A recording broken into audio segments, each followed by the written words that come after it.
I'm Dr. Devra Davis, and I'm here in Australia talking about my new book, Disconnect. I'm an epidemiologist and a toxicologist, a fellow of the American College of Epidemiology and formerly the American College of Toxicology. I worked in the Clinton administration. I was the founding director of the Board on Environmental Studies and Toxicology at the U.S. National Academy of Sciences, and that was the group that did the study recommending the ban on smoking on airplanes quite some time ago. But I'm really here because I'm deeply concerned about what we know now about microwave radiation and how it affects the developing brain and body. Recently, the cell phone industry has been issuing advisories itself. These are often buried inside phones, and they're telling you something very important that everyone has a right to know, which is a mobile phone is a two-way microwave radio. It's never been tested for safety for long-term use, and because of that, Telstra has now begun to issue advice about using a headset, using a speakerphone. In America, Consumer Reports, a respected publication, has recently recommended that no one keep a mobile phone in their pocket. And that's because if phones were tested in the pocket, the levels of radiation from those phones would exceed the safety guidelines that are currently operating. Brain cancer actually is more than 200 different types of diseases. 200 different types. And it's a terrible disease. Most people don't survive it. Their lives are shortened by it. What we know about it is that ionizing radiation causes it. And we know that from studies of people who got heavy doses of X-rays for treatment for something and then went on to develop brain cancer 30, 40, or 50 years later. Studies have been done that have looked at what happens to neural stem cells, baby stem cells, brain cells, when you expose them to mobile phone radiation.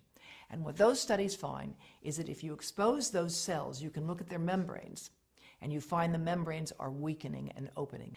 And all of these tests have experimentally indicated that mobile phone radiation can damage human brain cells, and it causes more damage to young human brain cells than to old human brain cells. Because when you put that phone here, your head is the antenna, and half of the radiation from the phone gets into you. That's the modeling work that we've done at Environmental Health Trust, which shows that a young brain will absorb the radiation almost all the way through the eye of a 3-year-old, and even an adult 34-year-old, it will still get into this part.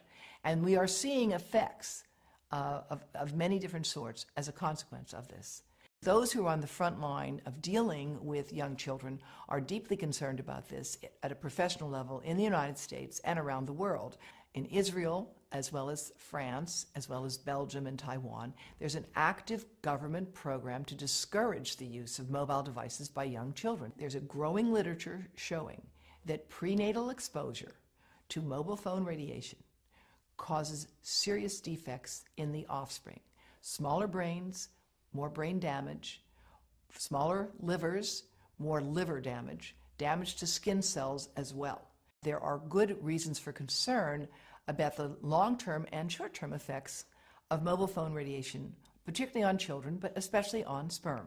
Now, the sperm studies have been developed in more than 7 different countries, and what they find is that the sperm that are exposed to current levels of mobile phone radiation die 3 times faster and have 3 times more damage on their DNA, indicating that mobile phone radiation is damaging to human sperm.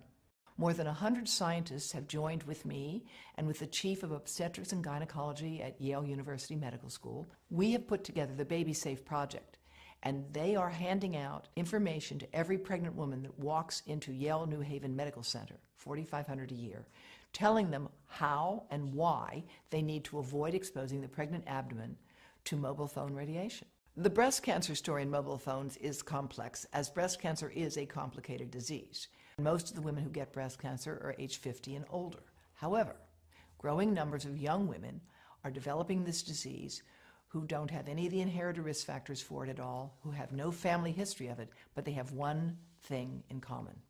They have all stored a mobile phone right in their bra.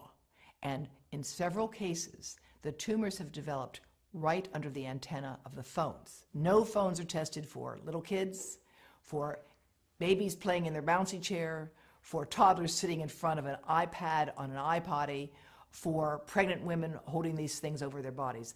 There are no tests of radiation absorption.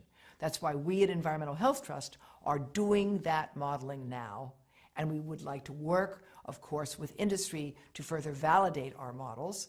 But it's really critically important that we do this research, that we train people in this field, and that in the meantime, we join with other countries around the world, giving people safety information. You have a right to know that that mobile phone is a two-way microwave radio and should not be kept close to your testicles or your ovaries or your heart or your brain.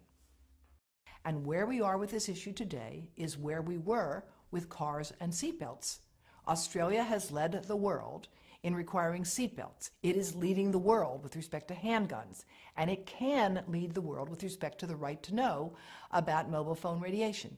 I'm very proud that Dr. Charlie Teo has issued a call for Australia to implement its current laws. You don't need a new law here. You've got the laws you need. You just need to implement them to give people the right to know about mobile phone radiation.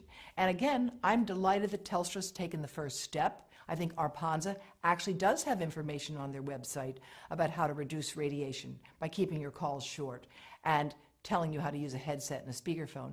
But there needs to be a more concerted effort to communicate this, just like the Canadian Parliamentary Committee on Health has recently called for.